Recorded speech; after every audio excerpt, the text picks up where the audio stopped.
Multi time frame analysis কি সেটি বোঝার আগে আমাদের একটু অতীতে যেতে হবে। টেকনিক্যাল অ্যানালাইসিসের ফাউন্ডার চার্লস ড একটি থিওরি পাবলিশ করে 1900 সালে, যেটি ড থিওরি নামে প্রসিদ্ধ।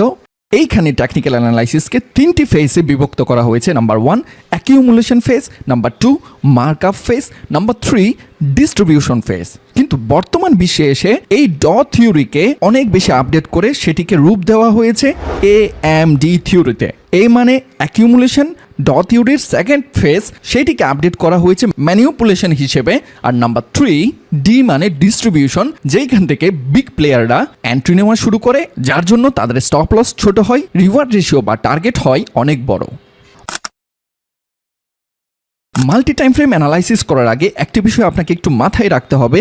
Number 1 previous weeks high and lows, number 2 previous days high and low, number 3 trading সেশনের high and low, lastly number 4 intraday time ফ্রেমসের হাই অ্যান্ড লো। এই বিষয়টি আপনার ব্রেইনে আপাতত ফিক্সড করুন, অবশ্যই এটি বুঝিয়ে দিব, কিন্তু এর আগে বুঝতে হবে মাল্টি টাইম ফ্রেম অ্যানালাইসিস কি। একদম সহজভাবে বোঝাচ্ছি। মাল্টি টাইম ফ্রেম অ্যানালাইসিস মানে কয়েকটি টাইম ফ্রেম অ্যানালাইসিস করে যদি প্রতিটা টাইম ফ্রেমে অ্যানালাইসিসে একই ধরনের সিগন্যাল পেয়ে থাকেন, যদি 4 আওয়ার অ্যানালাইসিসে আপ ট্রেন্ড, 1 আওয়ার অ্যানালাইসিসে আপ ট্রেন্ড, 15 মিনিট অ্যানালাইসিসে আপ ট্রেন্ড, তখন আপনি বুঝে গেলেন বুলিশ পজিশনে স্ট্রং আছে। কয়েকটি টাইম ফ্রেম অ্যানালাইসিস করে সেক্ষেত্রে আপনি নিশ্চিত হলেন বাই এন্ট্রি আপনার জন্য প্রফিটেবল হবে। আর যদি আপনি সেটির উল্টো সেল এন্ট্রি নিয়ে থাকেন, তাহলে ট্রেন্ডের বিপরীতে চলে যাচ্ছেন, সেটি আপনার জন্য ঝুঁকিপূর্ণ হবে।